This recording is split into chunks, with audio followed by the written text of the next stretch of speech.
Hey guys, and happy Wednesday. I hope everybody's doing well today. Today, I'm really excited because I'm going to be speaking with you guys about a really incredible graphic novel. The graphic novel in question here is 1978's A Contract with God. This is by the great Will Eisner, and it's really incredible. In particular, this book it has four stories in it. Um, and I'm going to be specifically talking to you about the title feature, A Contract with God. The other three stories are incredible as well, and I would recommend them. Um, but I don't have all the time in the world, unfortunately, to discuss all four stories. Um, but it's really good stuff, and I'm going to go into that right now.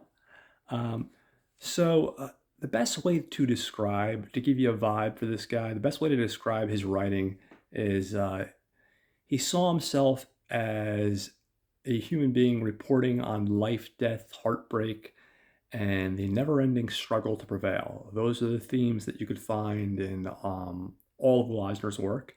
Uh, and it started from this one, the first real big work. And when I say first real big work, I mean he had done a bunch of other stuff, which I'm going to go into in a minute when I go into his history. Um, but this is the first one that was like considered a seminal work in the sense that how do I say this? It wasn't a superhero kind of thing, you know. It wasn't a silly comic book kind of thing, you know. He touched on, like I said, the stuff that he saw important in his life, um, life, death, you know, like I said, and the struggle to prevail. Those are themes that are heavily in his works and the stuff that he's known for. Some other stuff here. Hold on, just looking at my cheat sheet, guys. Um, Will was 61 when he published this, so it's pretty interesting. I mean, like I said, he had done other stuff like The Spirit, which he's really known for, and a bunch of other stuff. Um, but he was 61 when he published this. It also included the stories The Street Singer, The Super, and Cookaline, which I hope I got that right, that last one. Um, so yeah, Contract God with God was the first part of the book, and examines essentially one man's relationship with God after his adopted daughter dies. This particular story is rather personal to him. It was the creation of the story was one personal. Hold on. Will's only daughter Alice had died of leukemia. I can make my words today, guys. She died of leukemia 8 years before the publication of the book, and the grief was very real. So it's one of those things, you know, like once you go, I'll go. I'm gonna actually read you the first story. Once you hear it, you're gonna like, wow, yeah, you know, imagine losing a child or any loved one for that matter. But he funneled it into a creative place.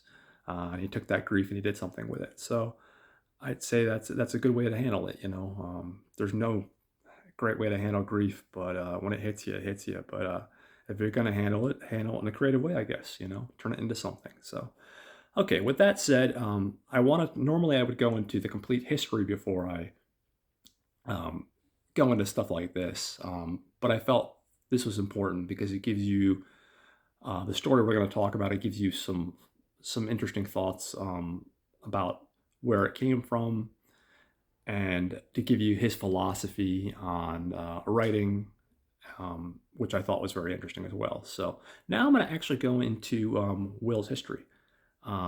So Will was born March 6, 1917. He died January 3rd, 2005. He was born to immigrant parents. He was born in Brooklyn, and a lot of his stories, you'll see, are if you ever read any of his stuff, center around Brooklyn and New York City in general. A lot of his stuff. So yeah, he was born in Brooklyn. He grew up poor in his family, moved around a lot. Young Will often got into fights when subjected to anti-Semitism, something that was uh, very prevalent then. Unfortunately, it's still prevalent to a certain degree now. He was never really into athletics, but found himself a big reader of pulp magazines and especially avant garde films. Um, Much to his mother's disappointment, Will's father had encouraged him early on by buying him art supplies. Will's father had tried to be an artist in his younger life, painting murals for the rich, um, but he was never able to quite turn it into a career. So often as an adult, he found himself bouncing, excuse me for one second, from one job to the next, often causing quite a bit of stress in the family. You know, it's hard to be an immigrant, I would imagine, especially that time to move to America and to try to kind of make your way in the world. And the reality was, at that point in time, especially, um, people were pretty prejudiced. I mean, they still are nowadays, but as an immigrant, it was, I think it was a real challenge. And it probably still is, I would imagine. Luckily, I was born in America. I didn't have to go through that like a lot of us were, but I can only imagine. So yeah, the family was going through a lot of stress.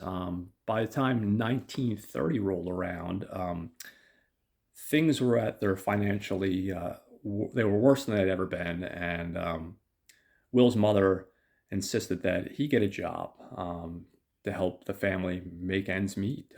They had like really no other choice.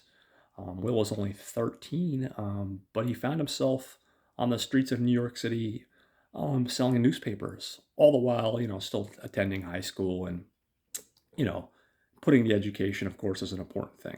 So that was never disregarded. But, he was out there hustling at 13, that's says a lot. He did it in the morning and he did it in the evening. And apparently it was very competitive. You had different New York City paper boys, selling on different corners, and they were very competitive, apparently, from what I understand. So it's interesting. While at school, he drew for the school newspaper as well as their literary magazine. After graduating, he studied for a year with a Canadian artist, George Brant Brigman.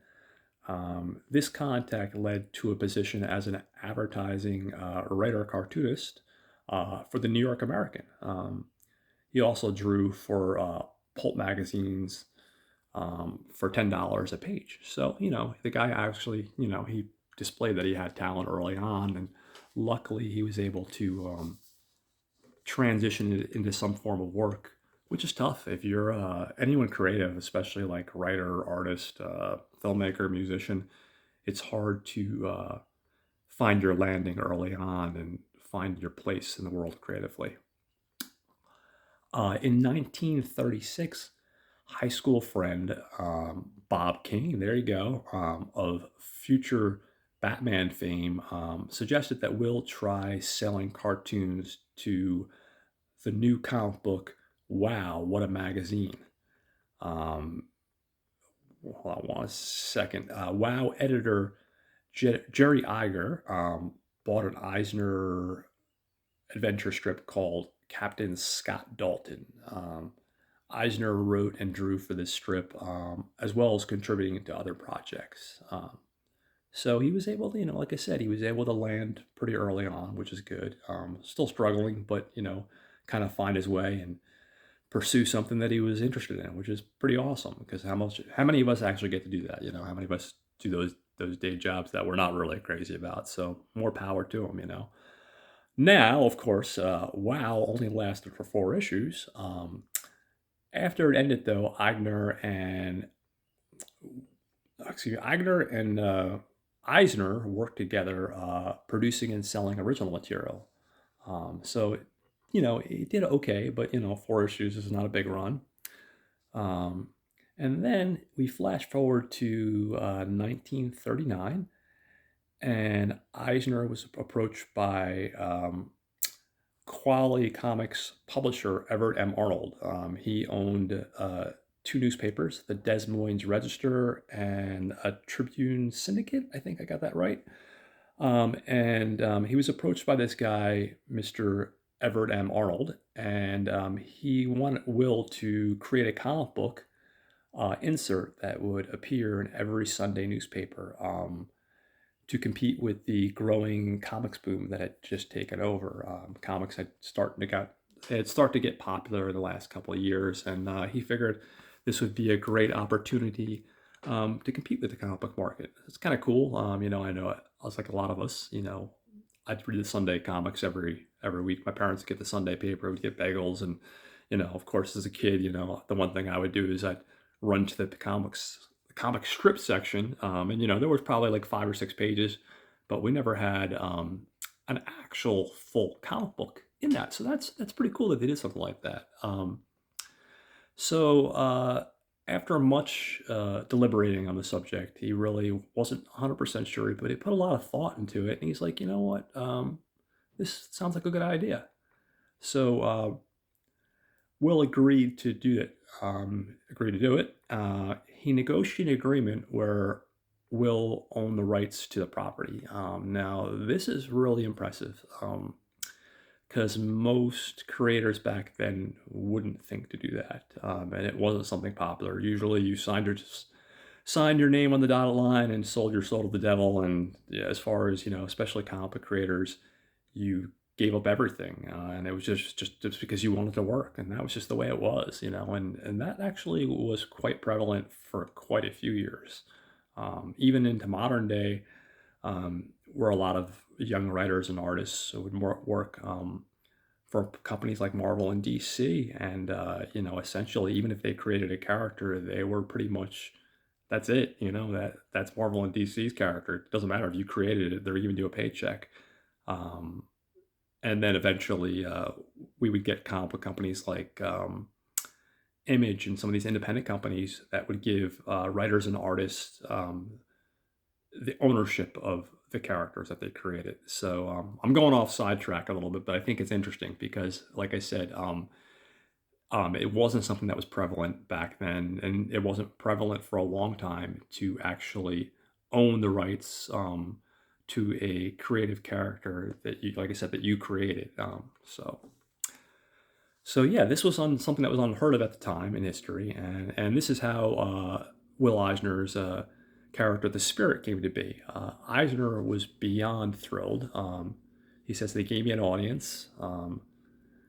They just wanted to make it a hero of some sort. So he made it an urban crime fighter, and they negotiated because he originally had a suit and the hat and the tie and everything for the Spirit. And he's like, "Can you put a mask on him?" So he has like this little mask on him on his eyes, and hence the Spirit. The Spirit's a really cool, interesting comic book about a crime fighter. It's also incredibly funny, and it's one of a kind. You definitely have to check it out, and I'll leave it at that and let you guys seek it out. And this series ran from June 2nd, 1940, all the way up to 1952 in these papers. And it became pretty popular, and Eisner started to really make a name for himself. Now, here's where things get interesting. In 1942, Eisner was drafted into the Army. And while in the Army, he actually made training comic books for the troops on how to do certain training exercises. He also did stuff like for people like in like mechanics and stuff. He did comic books explaining how things work, like how to change the oil in a car, or how to unload a gun, and how to do this and that. These very interesting and educational training comic books to break things down for the troops in an easy way. So they found that it was very effective, and it worked out good for everybody. He also probably kept him out of the gunfire, I'm sure, which is a smart move on his part. So yeah, he did that for quite a while, and then on his return from his service in 1945, he went back to work on the Spirit, and he also created a few other new titles as well. He created a character named John Law and Nubin the Shoeshine. I can make words today, guys, I promise. Nubin the Shoeshine Boy. After the Spirit ceased publishing in the papers, various publishers reprinted the adventures, often with new covers and a few new stories by Will. So he was really able to go that extra mile with the Spirit, which is pretty cool. Um, Now, things. This is where things get really start to talk about Will and how his career shifted. We're going to flash forward to 1971. Now, after that whole thing with the Spirit, he still continued to work with the government to do these training manuals. He taught and lectured at different universities, so he was still doing work. But for the most part, he kind of shifted out of the world of comic books for a while. So we flash forward to 1971, and he gets a call from somebody, and basically this guy's like, "Hey, listen, we're having like this, what's essentially called a comic book convention, something that was relatively new, where we get a bunch of people together selling comic books, and there's writers and artists there, and we'd love for you to come out and make an appearance. You're very beloved for your work in the comic book field, and we think it'd be cool to have you stop by and check it out." So he agreed to do it. It was in one of these hotels in New York City, and this is where things get really interesting and where his career really started to shift. So Will, like I said, Will had ended his time in the world of comics, but that all changed one day when he received a phone call to attend a comic book convention. He attended the convention in New York City, and in his words, there was a bunch of guys there with long hair and scraggly beards who turned out to be what could be spun as popular gutter literature. And this is the underground comic book movement. He met a guy named Dennis Kitchen. They said it was gutter literature, but it was pure literature, if that makes any sense. They were talking on subject matter that no comic books had dealt with. Like I said, he met a guy named Dennis Kitchen who started a comic book called, I think, Kitchen Sink Press, and they published a lot of stuff by like Robert Crumb and a lot of like adult comic books, where they talked about, non-superhero stuff, I guess is the best way to describe it. Hold on one second. And because they had dealt with adult subject matter and stuff that had never been talked about before, Will was really impressed. He says, "I came away from that recognized a revolution had occurred, that a turning point in the history. There was a turning point in the history of this medium." He's like, "I reasoned that the 13-year-old kids who had read my stuff in the 1940s were now in their 30s and 40s, and they would want something more than superheroes, crushing against each other. I began working on a book that dealt with a subject that I felt had never been tried by comics before, and that was one man's relationship with God. That book was a contract with God and other tenement stories, and it was a great, like I said, this is a great moment for the world of comic books, because like I said, you had these underground comic books that were starting to come about, and here we are with a guy named Will, who's like, "Hey, I can do something different. I can do something more than just the normal comic book stuff, the normal superhero stuff. Not that there's anything wrong with that. I love that stuff as well, but I can tell a different type of story." So Will spent 2 years working on this, and it was published in 1978. Hold on one second. Just bear with me for a second. Yeah, Eisner intended a contract with God to have an adult audience, and he wanted it to be sold in bookstores rather than comic shops. And as such, he actually turned down an offer from Dennis Kitchen of Kitchen Sink Comics to publish it, because he didn't want it to appear in comic shops, because at that time, like I said, most people regarded comic books as just simple kid stuff, Batman, Superman, stuff like that, and they didn't hold it, unfortunately, in a lot of high regard. He actually used the phrase graphic novel to secure meetings with publishers. And he did that to kind of throw them off a little bit.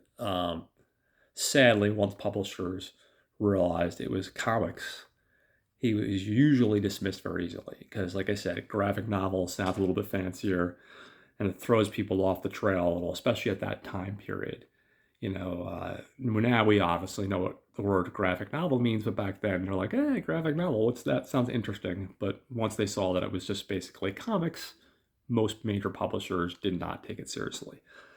Finally, one day, a small publishing company, out of New York, Baronet Press, agreed to publish it. It was 196 pages, and sales were poor initially, but demand increased over the years, and eventually it would be reissued in '85 by Kitchen Sink Press, and then again in DC Comics in 2001, and then a couple other times since then it's been republished. So it did find an audience, and like I said, it really changed the medium in the sense that like we were, especially in America in particular, but worldwide, that you could tell adult stories that were not just superheroes fighting each other. Well, again, like I said, there's nothing wrong with that, but you could do something different, and that's pretty cool.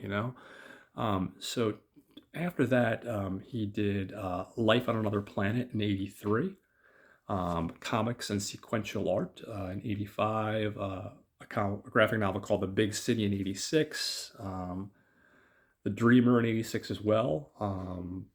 In '87, he did a graphic novel called The Building. 1991, he published a graphic novel, To the Heart of the Storm. And that's not his entire career, because I'm not going to go into the entire, but I figured I'd highlight some of the bigger things. And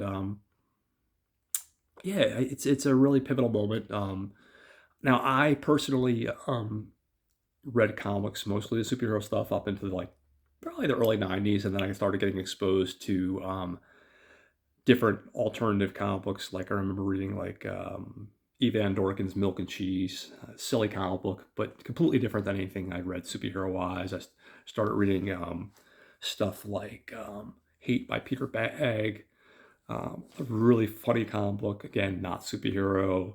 Started getting into stuff like Stray Bullets by El Capitan books and David Lapham, and like all these different other graphic novels that were not your normal superhero norm. They were completely different. And all these can really tip their hat to Will Eisner, because Will Eisner really was the first one to invent the graphic novel. And he was the first one to say, especially in America, to be like, hey, it's okay to do something outside that superhero genre. So that's why he's really pivotal. So I think I touched on the importance of his history and all the major details. Another really important thing about A Contract with God, the first story that I'm going to read to you guys today, it mixes drama with social realism, which I think is very important, and especially into this work that I'm going to talk to you about. Just bear with me, guys. I'm just looking at my cheat sheet, see if I missed anything. It's considered a great achievement in comic books, not only for its format, but also for its literary aspirations. Okay, so I touch bases with you on the actual history of Will and Contract with God. So now I'm going to break open the actual graphic novel, and I'm actually going to read from you the very first story, A Contract with God. And like I said, the other three stories contained in this are quite excellent, and I highly recommend you guys check them out. And check out all of Will Eisner's work, guys. He really is groundbreaking, and I don't say that very lightly. I didn't start probably reading his stuff until like the late '90s, and it was one of those things where I'd kind of heard about, but I found it at my local library, believe it or not. And I also have discovered a lot of really cool stuff at my local library. I mean, they have all the major Marvel, DC, Image kind of stuff, the superhero genre stuff, but they also have a lot of indie comics. So that's a great source of me to check it out. Okay, so here we are, Contract with God. And this is just to kind of, if you have never seen Will's artwork, this is to kind of give you an idea, some of the kind of the style of his artwork. It's really cool. I think it's really different than a lot of stuff that's been out there. And I like his art as well as his writing. And definitely, like I said, he's a force to be reckoned with, and he is sorely missed in the industry. Um, and to give you some more quick emphasis on how important this guy is, I'm not big on the concept of award shows or really giving awards for the arts. I never have, whether it be film, comic books, or anything like that. But a lot of people do place an emphasis on that stuff. They actually named an awards ceremony called the Eisner Awards. And essentially, in the world of comic books, if you read comic books, the Eisner Awards is the equivalent in, I guess, like film, or it'd be like the equivalent of like the Academy Awards or the Golden Globes. So also more pointing to the relevance of this writer or artist. Okay. Anyway, on topic here, guys. I'm going to start to read you A Contract with God. So we start out, and it's New York City. It's the Bronx, and it said, "All day the rain poured without. All day the rain poured down on the Bronx without mercy. The sewers overflowed and the waters rose over the curbs of the street." And we see a guy in a trench coat with a hat, and we see rain pouring down on him, and he's not in a good place, you can tell. The tenement at number 55 Droopsy Avenue seemed ready to rise and float away on the swirling tide. Like the Ark of Noah, it seemed to Frima Hirsch as he sloshed homeward. Only the tears of 10,000 weeping angels could cause such a deluge. And come to think of it, maybe that is exactly what it was. After all, this was the day Frima Hirsch buried his Rachel, his daughter. And again, we see him walking home in the rain, and he's entering the building, number 55 on Droopsy Avenue in the Bronx. And he's downtrodden and distressed, as one would be after one loses his daughter, you know. Not so unusual, a father brings up a child with care and love only to lose her, plucked as it were from his arms by an unseen hand, the hand of God. It happens to lots of people every day. To others, maybe. And as he's walking into the building, and he's slowly descending the steps in the building, an older lady's downstairs, and she says, "Could you be using a little nourishment, Mr. Hirsch? How about a little hot soup? It'll do you as good after the funeral and all." And Frima Hirsch says, "No, thank you, Mrs. Kelly. But thank you for asking." He enters his apartment, putting his hat up on the hook, but not to Frima Hirsch. And why not to Frima Hirsch? That's a fair question. It should not have happened to Frima Hirsch, because Frima Hirsch had a contract with God. And a contract is a contract. It was, after all, a solemn agreement of many years. How long ago was it? In 1881, Tsar Alexander II of Russia was assassinated, and a wave of terrible anti-Semitic pogroms swept the country. In that year, also, Frima Hirsch was born in a little village near Tiflis named Pisk. I'm probably pronouncing that wrong. Somehow his family survived the massacre, and Fromel, as he was lovingly called, grew up. By the time he was 10, it became clear that the boy was special. He was brilliant and seemed to acquire knowledge from the air. In a poor shtetl like Pisk, where the survival was the main concern, how else? Above all, Fromel was helpful and kind. After his parents died, he became the child of the childless in Pisk. And then we see him as a child, and he's giving wood to someone, chopped wood that he chopped for somebody, like a neighbor. And the person says, "Thank you for your kindness, Fromel. God will reward you." So he was a smart kid, a go-getter, and he was kind and helpful. So, all good traits. In those years, this was said to him often, for he performed many good deeds. "That was a brave thing you did, Fromel. God will reward you. And you see a fire, and he's helping people out of this burning building. One day after a terrible attack, their surviving elders summoned him.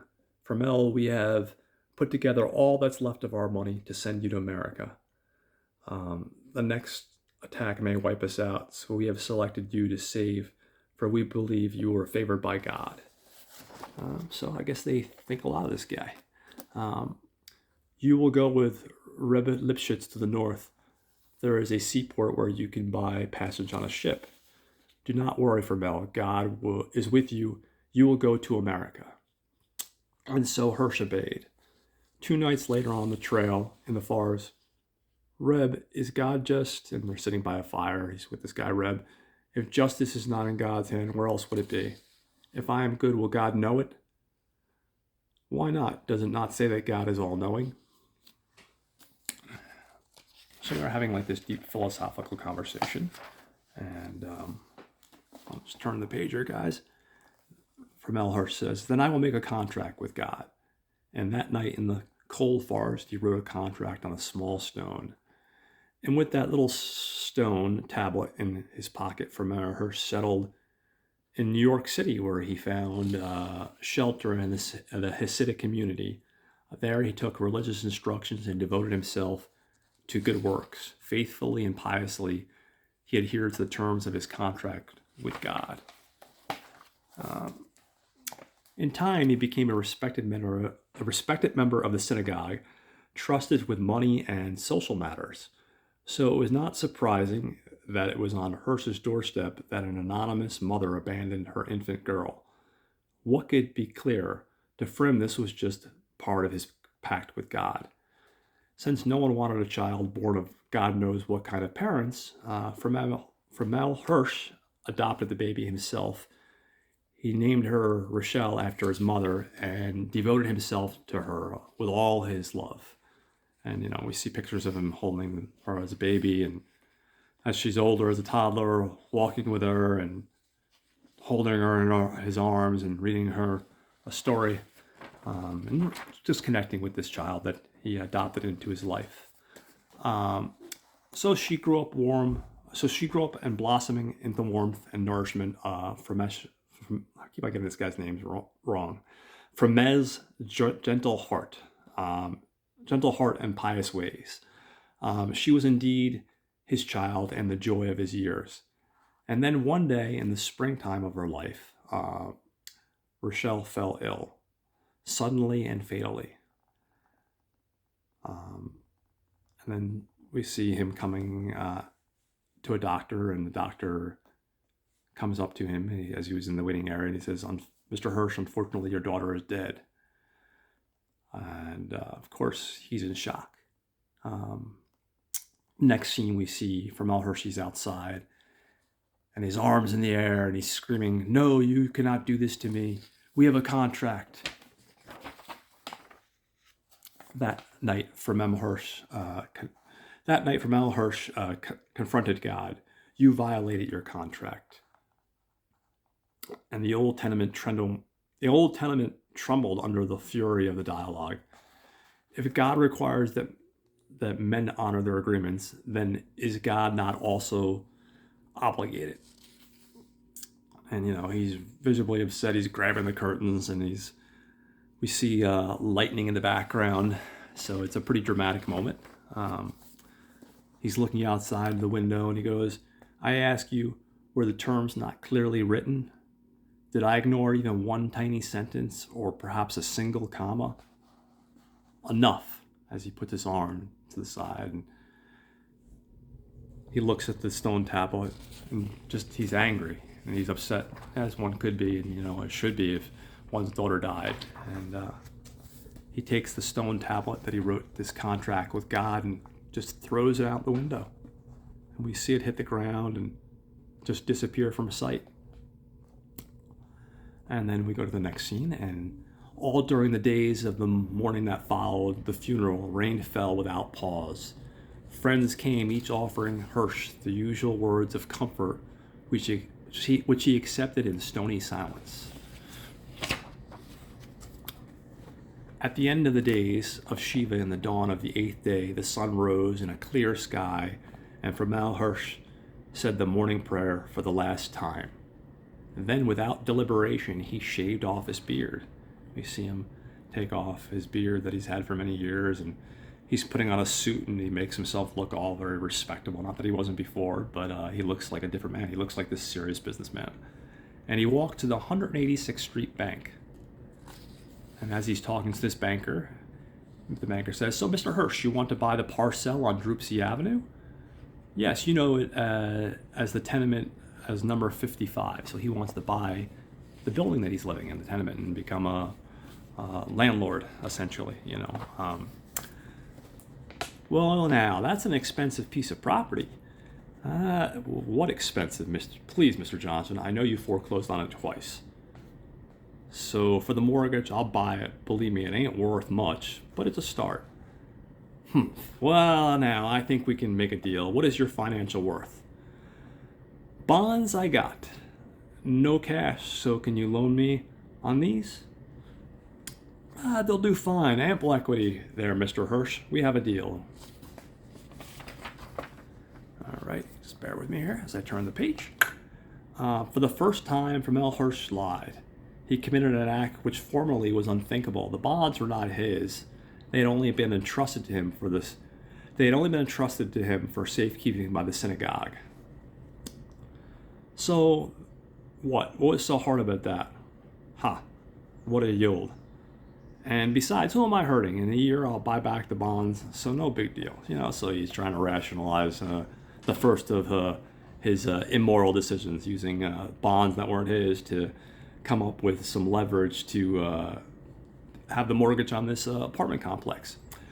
So Framal Hirsch became the new owner of 55 Droopsy Avenue. And as he's talking to this next conversation, he's talking to the local repair guy, and he goes, "Raise the rents 10%, Mr. Cragg." And Mr. Cragg is saying, "You know, Mr. Hirsch, when you was a tenant here, I was always with the owner. I'm super loyal." And Mr. Cragg says, "What about Mrs. Kelly? She's on a widow's pension from Ireland. I don't know if she can afford the 10% increase." And Framal Hirsch goes, "No exceptions." So, you know, he's already kind of changing his ways a little bit. He's no longer the pious good boy.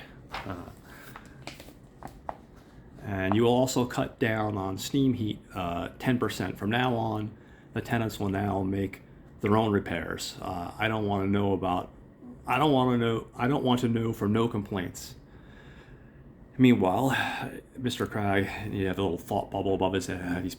These Jews, yesterday a poor tenant, today the owner. How do they do it? Within a year, Framal Hirsch gleaned enough out of the property to acquire the one next door. Within 3 years, he accumulated the beginning of a real estate empire. His success appeared to be as much as the result of uncanny luck as anything else. He's talking to a business guy and a local accountant, and he says, "They're going to pull down the L. Now your property will triple in value. Remember that garbage dump you were stuck with last year? Now the city wants it for a garage. They'll pay you well." So he's really becoming a real businessman and a real estate mogul. He's also, like I said, really changing things that were important about him once upon a time. But I guess he was fed up with God, and the contract's over. So now he's become a new man, and for better or worse. Probably financially better, but we'll go into some more of the story. Too many tangents here, little side bylines here. Before long, he took a mistress, a chic south from Scranton, PA, and took up a lifestyle he felt more appropriate to his new station. He traded buildings like toys, but one building he never sold, the tenement on Droopsy Avenue. At least once every week, he would come there just to look at it. So apparently, that has a lot of personal attachment to him, which is understandable considering his history. Now he's with his mistress. She's saying, "Why don't you sell those crummy buildings, Frem?" And he's like, "Why don't you mind your own business? Frem, you got a black hole inside of you. You don't drink. Yeah, that's it. Have a drink. My father used to say, you fill the black hole inside him. Come on, baby, try it." try, come on, as she's prompting him, pushing the drink in front of his face. And as he's pretty much frustrated, he empties the drink into the sink. She goes, "We never go anywhere, Frem. What kind of life is this? You're so rich you can buy anything you want. So buy it. We don't even go to church." Hey, you want I should become Jewish? Frem, now what did I say wrong? As he walks into the other room, he can see he's kind of perturbed. He just kind of wants to be left alone at the moment. One evening, Frem Hirsch walked from his penthouse unknown all the way to the old synagogue. There he called on the wisest of the elders. "Do you remember me? I'm Frem Hirsch." And they're like, "Yeah, we remember you. I am very rich now. Everything I touch turns to gold, as they say. A few years ago, I used the congregation bonds as collateral. Now I can repay you. So I'm returning them with interest." And they're all, "Oh, we are all very grateful. Thank you. Now I need something from you." "From us? What can we give a wealthy man?" "You can write me," sorry about that, guys, hit my little tripod there. "You can write for me a new contract between me and God." Carefully, Hirsch recounted the history of his former contract. "And so when God violated that contract, I threw it out the window into the alley. That contract was written when I was a child, so who knows, maybe it was poorly written. But Mr. Hirsch, this is a private matter between you and God. But are you not learned in the word of God? And if you know his word, you know his will. If you will help me in this, I will also donate to the synagogue. The tenement at 55 Drupsy Avenue, this will provide a good income, believe me." So he's pretty much, saying, "Hey, I'll give you this tenement." So seems like a fair deal. And so the three old men pondered the request. And as they're talking, one of them goes, "Well, what right do we have to be a party to this?" And then another guy's, "Oh, well, on the other hand, if not us, who then are we not, after all, learned in the laws of God?" And the other guy's going, "But Reb, would it not be blasphemy if we should deviate from the law?" "We will not deviate, we will abbreviate." Is not all religion a contract between man and God, essentially,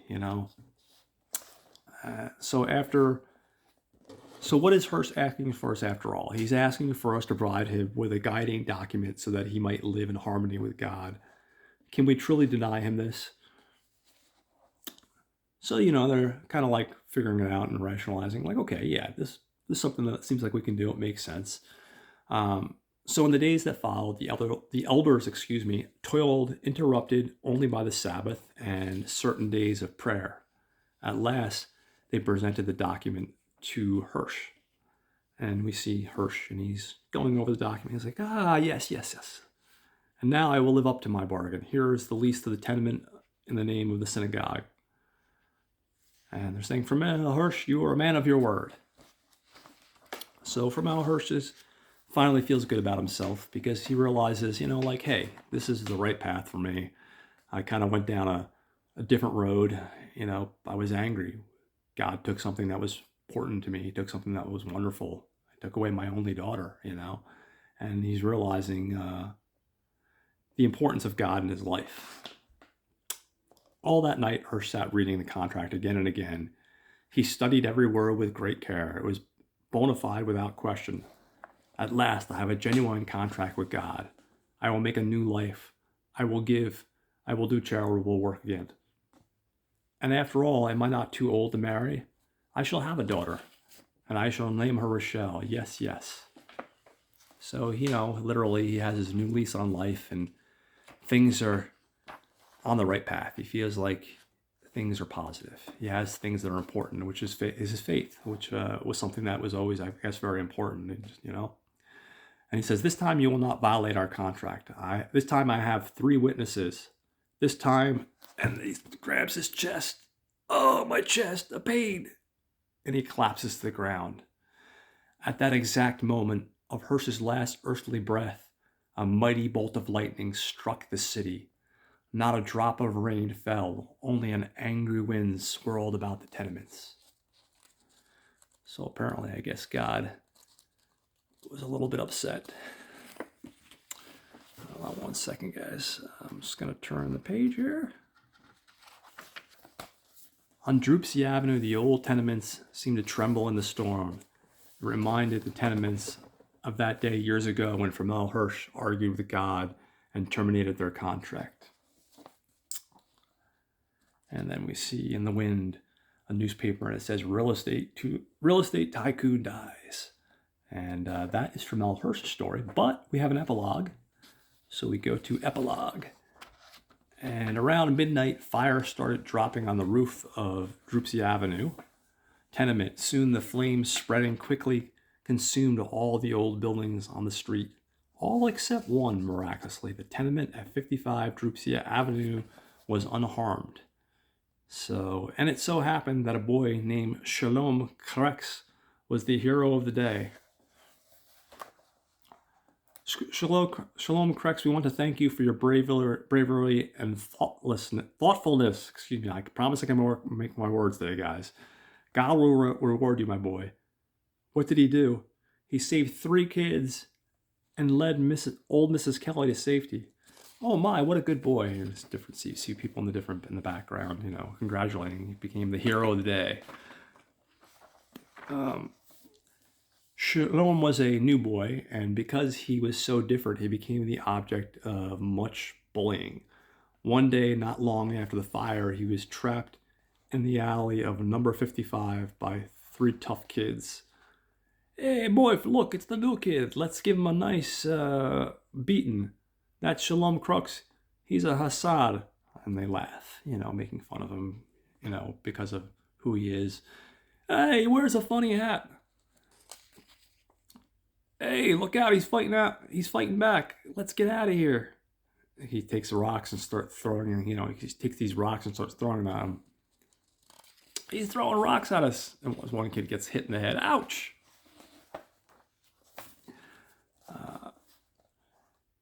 And as he was picking up one rock, he noticed, hey, there's writing on this stone. As he looks at it, it's a contract with God. And he puts it in his pocket and he says, I will keep it.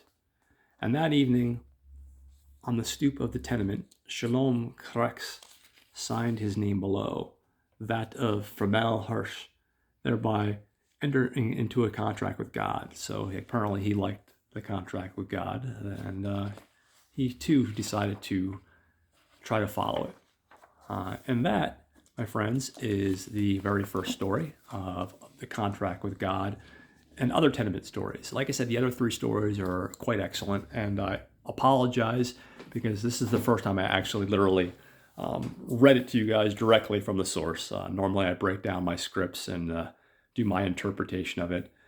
There might have been a couple hiccups along the way, and you didn't have the luxury of seeing the visuals to go along with the writing. But I think it's a really great story. The other 3 stories, like I said, are also excellent. And I think it's important, and not to get preachy by any means am I overly religious, nor am I an atheist by any means. But regardless, it's a very humanistic story. And I think it's something as human beings we can connect with. And I think that's part of the importance of Will Eisner and his work. He just always wrote stories, like you said, witnessing the human condition and what we go through and the struggles that we deal with in life and how we come through them. And all of his other works are awesome, guys. And that's not something I say lately. There's plenty of writers, whether it be in the world of comic books or literature or whatever have you not, that I say, he did this book that was great, or that book that was great, but not consistently. This guy, his entire resume is awesome, and it's highly worth checking out. And he has, like I said, besides being an excellent writer, he has his own little unique style of art, which I also find very endearing, and I think it's a really cool style of artwork. Definitely just an amazing writer, and like I said, amazing writer, writing, amazing artist. I also highly recommend checking out The Spirit and some of his earlier works, because that's a lot of fun too, and it's completely different because it doesn't have the same impact in the way this does. but that's also really clever and really well written too. So the guy's always had talent, and like I said, he left a mark uh, in the world of comic books in so many different ways, and I can say nothing but good things about him. So anyway, guys, that's a taste of Will Eisner. Definitely make sure you check out Will Eisner and all of his works because he's just, like I said, he's awesome. Later this week, the game plan is I'm hoping to drop a new episode. It's going to be on a film. This is a film that came out. I want to say I don't have my little cheat sheet right in front of me for my notes for that yet because I didn't start making notes on that. But it's a 2004-5 film, and it's called A Love Song for Bobby Long. It stars John Travolta, Scarlett Johansson, and Gabriel Mott. Gabriel, I'm sorry, I'm probably mispronouncing your name. It's a really incredible movie. It kind of was in and out. I don't think it got a big theatrical release. Didn't make a lot of money at all. And it's sad because it's not to tip my hat, but it's another fantastic film. And I think it's one that I think you guys will really enjoy. So I'm really excited to be talking about that. Like I said, the game plan is to start taking notes on that in the next couple days and probably record over the weekend. So you got some fun stuff coming your way. So that's something to look forward to. Now, the next thing I'm going to talk about, guys, is really, really cool. Every week at the end of these little videos, you hear me talk about podcasts that I think you guys should check out and that I recommend. And I'm going to do that shortly. Now, one of those podcasts is a really amazing podcast. It's called Not a Bomb Podcast. Now, this is from two guys, Troy and Brad. And every week, essentially what they do is they talk about a film that bombed at the box office and was either a critical failure from the critics or a commercial failure.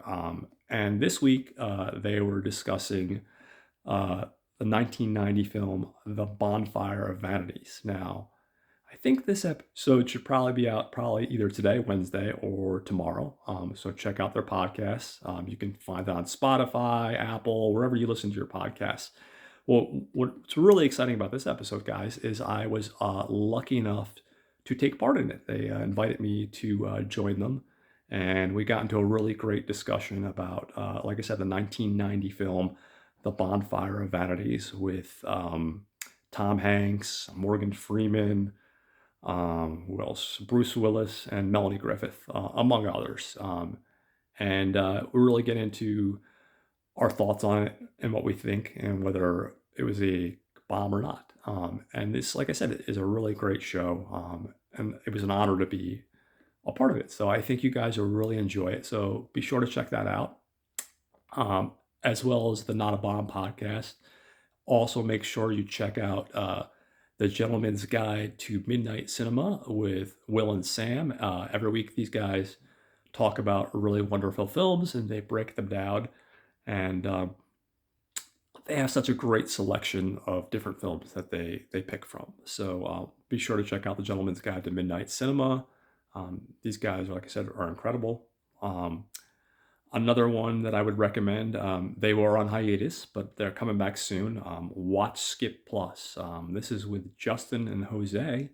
And what they do is they talk about the films that are currently in theaters.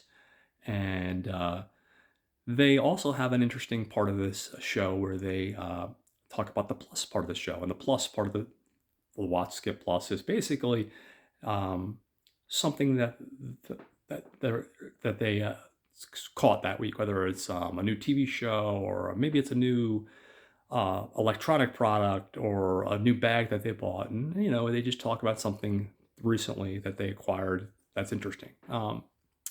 And like I said, that's also a really amazing show. So definitely check them out as well. I'm going to do one more podcast that I think you guys should check out. Signal 9 from Outer Space. These guys are new. They just released their second episode. And what's cool about these guys is they do like a double feature kind of thing. Each week they talk about two different films. The first film they talked about was Signal 9. I think that was the name of it. I'm probably getting that wrong. and they talked about Ed Wood's film, Plan 9 from Outer Space. And each week they talk about, like I said, two films, and a lot of times they're like cult films, or I think the first week that Single Nine was an Italian crime film. So they're a great podcast, and definitely worth checking out. So that's some stuff you guys should check out. I want to thank you guys, as always, for your continued support, and thank you for coming back every other week and checking out my show. And like I said, be sure to check out the Not a Bomb podcast. They're really incredible. And be sure to definitely check out good old Will Eisner, guys, because if you're a comic book reader, you're looking for something different. I could go on for hours about how incredible this guy is and how great his stuff is, and it's definitely worth checking out. And I think you guys will really get a kick out of it. So that all said, guys, I hope you guys have yourself a great week. And like I said, hopefully you'll see me by the end of the week with a new video. Take care, guys.